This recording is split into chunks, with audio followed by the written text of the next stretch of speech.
గందరగోళం.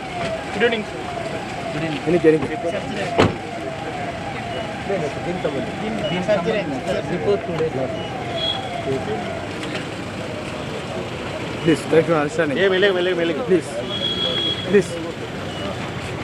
Please.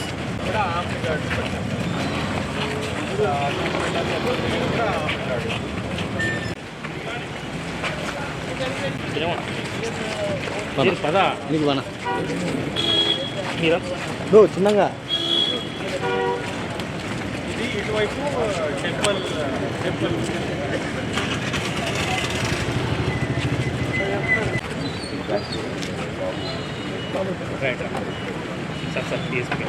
ముగ్గురు ఇక్కడ కూర్చున్నారు. ఇక్కడ ఉన్న వాళ్ళు దగ్గర ఉన్న వాళ్ళు కొంతమంది ఇక్కడ మెయిన్ ముగ్గురు ఇక్కడ 30-40 మీటర్స్ ముందేగా పెట్టారు బ్యానర్స్.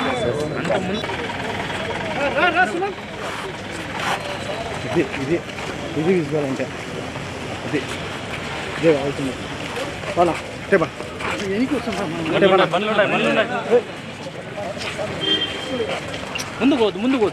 ముందుకే పోదు అసలు.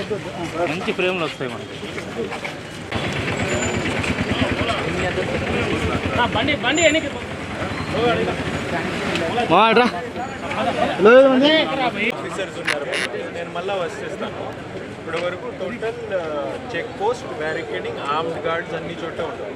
నైట్ మూమెంట్ 10 తర్వాత మూమెంట్ లేదు. షాప్స్ క్లోజర్, బార్ షాప్స్ అన్ని అంతా క్లోజ్ చేసి తిరిగి ఆల్ కంపల్సరీ, ఆల్ రక్షన్స్, ఆల్ పెట్రోల్స్ ఈ ఏరియానే ఉండాలి.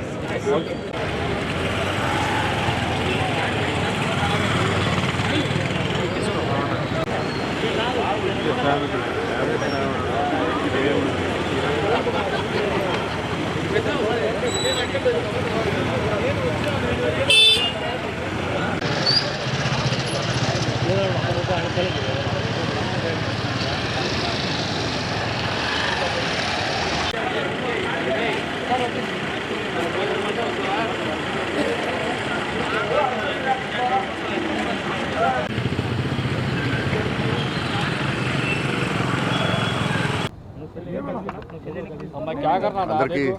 అందరికీ నమస్కారం.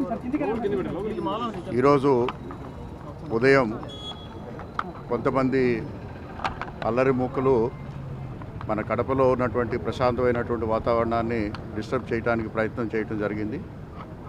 కారణాలు ఏవైనా కూడా ఎవరు కూడా చట్టాన్ని వారి చేతిలో తీసుకోవటానికి ఎటువంటి అనుమతి లేదు. అలాగే నిన్నటి నుంచి కూడా క్లోజ్గా ఇది మానిటర్ చేయడం జరుగుతూ ఉంది. అలాగే నిన్న ఇక్కడ కొంత డిస్టర్బెన్స్ వస్తుంది అనేటువంటి విషయం తెలిసినప్పుడు వెంటనే పీస్ కమిటీ మీటింగ్ కూడా ఏర్పాటు చేయడం జరిగింది. వారందరికీ కూడా తెలియచేయటం జరిగింది. అయితే ఉదయం కొంతమంది ఆకతాయిలు చేసినటువంటి దీంతో ఇక్కడ ఒక సిచ్యువేషన్ అరైజ్ అవ్వటం జరిగింది. దాన్ని ఇమీడియట్గా ఆ ఫ్లెక్సీలు కానీ అవన్నీ కూడా తొలగించడం జరిగింది. అలాగే ఆ సందర్భంగా 2 వర్గాల పైన కొంత స్టోన్ పెల్టింగ్ జరిగింది. దాన్ని కూడా వెంటనే పోలీసు వారు కంట్రోల్ చేయడం జరిగింది. అలాగే పోలీస్ పైన కూడా దాడి చేయడానికి కొంతమంది ప్రయత్నం చేయడం జరిగింది. అలాగే కొంతమంది పోలీసు అధికారులు కూడా దాంట్లో గాయపడటం జరిగింది. అలాగే ఆ అల్లరి మూకలు కొంత ఎక్కువగా ఓవర్ రియాక్ట్ అవుతున్నటువంటి సందర్భంలో పోలీసు వారు అందరినీ కూడా చెదరగొట్టడం జరిగింది. ఈ సందర్భంగా ప్రజలందరికీ కూడా, ముఖ్యంగా కడపలో ఉన్నటువంటి ప్రజలందరికీ కూడా తెలియజేసేది ఏంటంటే, మన కడప పట్టణం అత్యంత వేగంగా అభివృద్ధి చెందుతున్నటువంటి పట్టణం. సో ఈ పట్టణానికి ఎటువంటి మచ్చ కూడా రానివ్వకుండా చూడాల్సినటువంటి బాధ్యత మనందరిపైన ఉంది. కొంతమంది వ్యక్తులు కొంత స్వార్థపూరితమైనటువంటి ఆలోచనలతోటి, లేకపోతే కొంతమంది రెచ్చగొట్టడం వల్ల కొంతమంది ఉద్రేకపడి వారు రియాక్ట్ అవుతున్నారు. దయచేసి అలాంటివి ఏవి కూడా చేయొద్దు. ఇక్కడ ప్రభుత్వం అనేది అన్ని వర్గాలకి కూడా వాళ్ళ యొక్క భావాల్ని పరిగణలోకి తీసుకుని చట్ట ప్రకారం చేయాల్సినటువంటి పనులన్నీ కూడా చేయడం జరుగుతుంది. ఇక్కడ ఒకటి గుర్తుపెట్టుకోవాలి, ఈ యొక్క సర్కిల్ ఎప్పటి నుంచో ఉంది. కడప యొక్క చరిత్రలో తీసుకున్నట్టయితే అల్మాస్పేట సర్కిల్ అనేది ఎప్పటి నుంచో ఉంది. దీన్ని ఎవరి పేరు పెట్టాలి లేకపోతే ఏ పేరు పెట్టాలనేటువంటి దాంట్లో కొంతమంది దాన్ని ఒక ఆలోచన చేస్తున్నారు. దాన్ని ప్రభుత్వానికి పంపించున్నాం. వారు ప్రభుత్వం యొక్క ఆలోచన, ప్రభుత్వం యొక్క ఆదేశాలతోటి దాన్ని నిర్ణయం అమలు చేయడం జరుగుతుంది. దయచేసి ఈ సమయంలో ఎవరు కూడా చట్టాన్ని వారి చేతిలోకి తీసుకోవద్దు.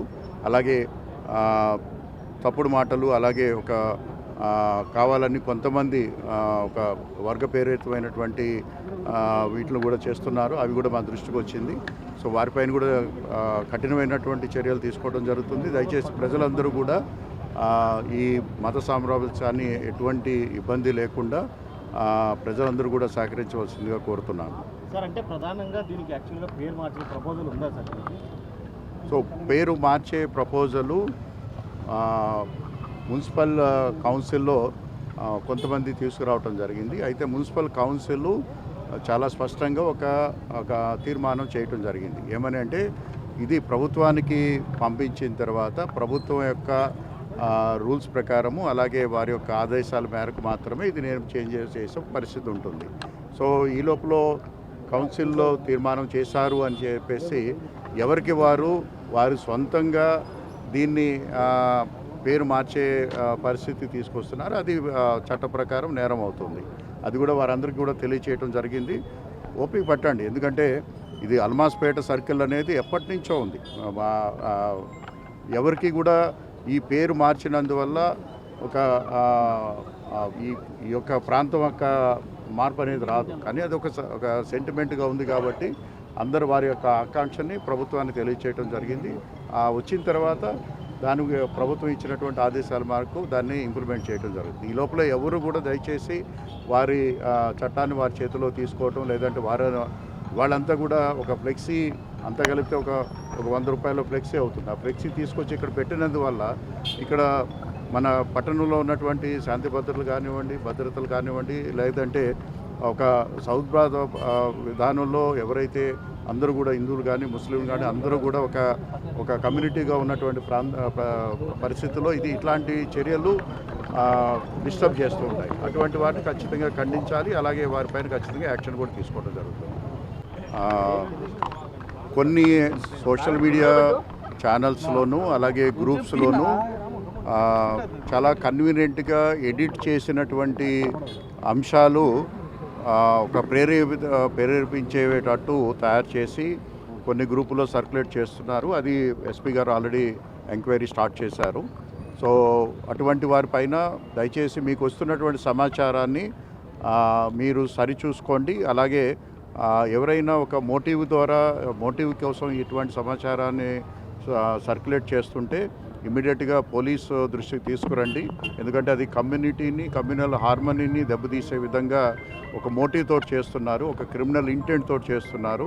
సో అటువంటి వాటిలో మీరు కూడా భాగస్వామ్యం కావద్దు. ఎందుకంటే మీకు తెలియకుండా మీరు ఇంకో గ్రూప్కి మీరు సర్క్యులేట్ చేసినట్టయితే రేపొద్దున అటువంటివన్నీ కూడా మనకి ఇవాళ ఆధారాలతో ఉంటాయి. కాబట్టి మీరు కూడా ఇబ్బంది పడే పరిస్థితి వస్తుంది. దయచేసి ఇటువంటి ఏదైనా సమాచారం ఉన్నట్టయితే మీరు దయచేసి ఎవరికి షేర్ చేయొద్దు. అదేవిధంగా దాని యొక్క అథెంటిసిటీ కోసం చెప్పేసి మీరు పోలీసుని కూడా మీరు సంప్రదించవలసిందిగా కోరుతున్నాము. అదే సార్, ఇందాక నేను అడిగింది కూడా నెల రోజుల నుంచి కూడా ఆ వాయిస్ అనేది బాగా ట్రోల్ అవుతుంది, ట్రెండ్ అవుతున్న పరిస్థితి ఉంది.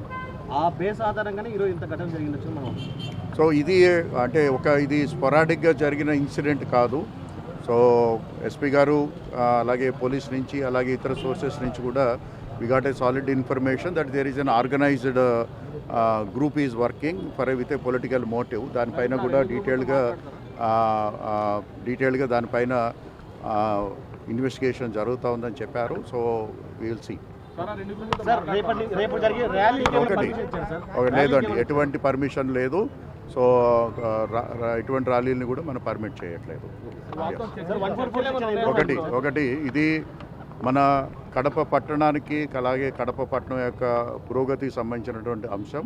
సో దానికి సంబంధించి ఈ అంశం పైన ఈరోజు అన్ని గ్రూపులతోటి అలాగే కమ్యూనల్ గ్రూప్స్ తోటి అలాగే పెద్దలతోటి అందరితోటి కూడా పీస్ కమిటీ ఏర్పాటు చేయడం జరిగింది. వాళ్ళతోటి కూడా ఇప్పటికే వివిధ స్థాయిల్లో మాట్లాడటం జరిగింది. వారందరినీ కూడా కూర్చోబెట్టి ఎందుకంటే ఇటువంటి తప్పుడు సమాచారాన్ని త్వరగా అంటే తీసుకువెళ్ళడానికి ప్రయత్నం జరుగుతూ ఉంది.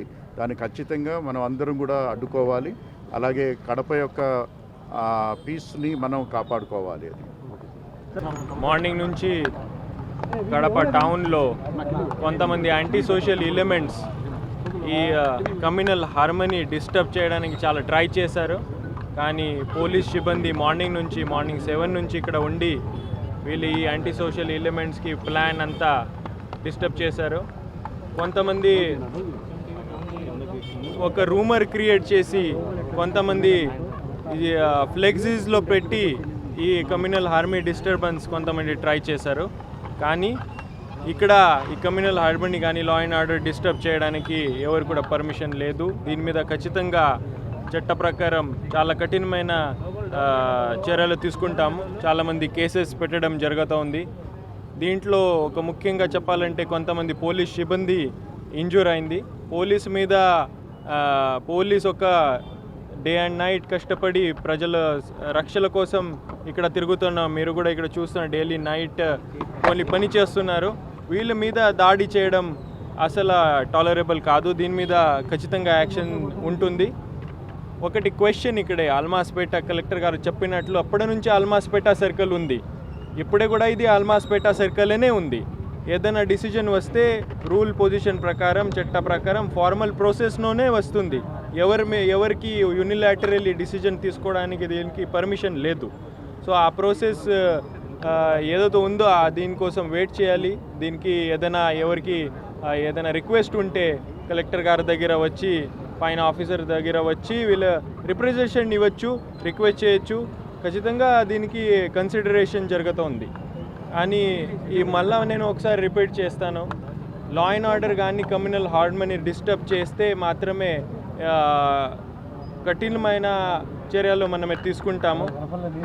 ఇంకా ఒకసారి నేను రిపీట్ చేస్తాను, ఇది సర్కిల్ పేరు అల్మాస్పేట సర్కిలే అప్పటి నుంచి ఉంది, ఇప్పుడు కూడా అదే ఉంది. इस सर्कल का नाम अल्मास्पेटा सर्कल ही है और कोई नाम नहीं है. जिसको अगर कुछ प्रॉब्लम है तो कलेक्टर साहब के पास आके रिक्विजिशन दे सकता है. हम उसको ज़रूर देखेंगे. ఇదే నేను పోలీస్ డిపార్ట్మెంట్ తరఫు నుంచి మళ్ళా ఒకసారి అందరికీ ఒక అపీల్ చేస్తున్నాము. కొంతమంది 15 కానీ 20 మంది కొంతమంది ఉంటారు. వీళ్ళకి డిఫరెంట్ మోటివేషన్స్ ఉంటాయి. అది కూడా మనమే ఇన్వెస్టిగేట్ చేస్తున్నాము. కానీ ఆ పర్సనల్ కానీ మోటివ్ వల్ల కొంతమంది అట్లాంటి యాంటీ సోషల్ ఎలిమెంట్స్కి మాట వినడం, వీళ్ళ మాట వల్ల ఈ కమ్యూనల్ హార్మనీ మన టౌన్లో ఎవరు కూడా డిస్టర్బ్ చేయకూడదు. వీళ్ళ మీద మేము ఖచ్చితంగా స్ట్రిక్ట్ యాక్షన్ ఇనిషియేట్ చేస్తాం. Thank you. ఈరోజు జరిగిన ఘటన మనం చూసుకుంటే దాదాపుగా 18 నుంచి 17 వయసు గల పిల్లలే ఉన్నారు. దాదాపు రాళ్ళు రోవడం కానీ వాటర్ బాటిల్ వేయడం కానీ కొంతమంది గంజాయి బ్యాచ్ కూడా దొరికిన పరిస్థితి ఇక్కడ ఉంది. ఈ పిల్లలు కొంతమంది సోషల్ మీడియా వల్ల రూమర్స్ క్రియేట్ చేయడం వల్ల కొంతమంది పిల్లలు వస్తారు. కానీ దీని వెనకాల ఒక ఆర్గనైజ్ గ్రూప్ ఉంటుంది. వీళ్ళు ప్లాన్ చేస్తూ ఉంటారు. ఎప్పుడైనా అవకాశం దొరికితే ఏదో ఒక చేసి కమ్యూనల్ హార్మనీ కానీ అట్మాస్ఫియర్ కానీ డిస్టర్బ్ చేయడానికి ఉంటుంది. వీళ్ళ మధ్య మేము ఫోకస్ పెడుతున్నాము. ఎవరెవరు జస్ట్ చూడడానికి చాలామంది వచ్చారు. వీళ్ళ మీద కాకుండా ఎవరైతే ప్లాన్ చేసుకుని వచ్చాడు, ప్రిపేర్ చేసుకుని వచ్చాడు, వెనకాల ఏదో ఒక మోటివ్ తీసుకుని వచ్చారు, వీళ్ళ మీద మేము ఖచ్చితంగా ఫోకస్ పెట్టి చర్యలు తీసుకుంటాం. ఇటీవల ఒక ఆడియో కూడా సోషల్ మీడియా ద్వారా కూడా బాగా వైరల్ అయిన పరిస్థితి సార్. ఆడియో మీద ఫోకస్ పెట్టారు. ఒక వ్యక్తి ఈ స్థలానికి సంబంధించి ఖచ్చితంగా పెట్టాలని వాదన చేస్తారు. అదే మన నోటీస్లో వచ్చింది. కొంతమంది యూట్యూబ్లో కానీ ఫేస్బుక్లో కానీ పెడతా ఉంటారు. ఖచ్చితంగా యాక్షన్ ఉంటుంది. సార్ ఈరోజు జరిగిన ఘటనపై కూడా సోషల్ మీడియాలో అనేక రూమర్స్ అంటే వైరల్ చేస్తున్నారు. ఈరోజు జరిగిన ఘటన మీద సోషల్ మీడియాలో ఎవరైతే తప్పు ప్రచారం చేస్తున్నారో, రూమర్ క్రియేట్ చేస్తున్నారో వీళ్ళ మీద కూడా మేము కేసెస్ కడతాము. ఆల్రెడీ అంత సోషల్ మీడియా నుంచి తీయడానికి మనమే కూడా రిక్విజిషన్ పెట్టడం జరిగింది. సోషల్ మీడియా మీద క్లోజ్గా వాచ్ ఉంటుంది. ఒకటే చెప్పాలని, సోషల్ మీడియా మీద చాలా వరకు ఇష్టం వచ్చేట్లుగా ఎవరో ఒకరు రాస్తూ ఉంటారు. వీళ్ళ మీద ఫోకస్ చేయకుండా ఆఫీషియల్ ఛానల్ నుంచి వచ్చిన కమ్యూనికేషన్ మీదనే నమ్మకం చూపించాలి. అదే చూడాలి. సెక్షన్ అలంలో కంటిన్యూ ఉంటుంది. కానీ రేపు ర్యాలీకి ఎటువంటి పర్మిషన్ లేదు. Thank you.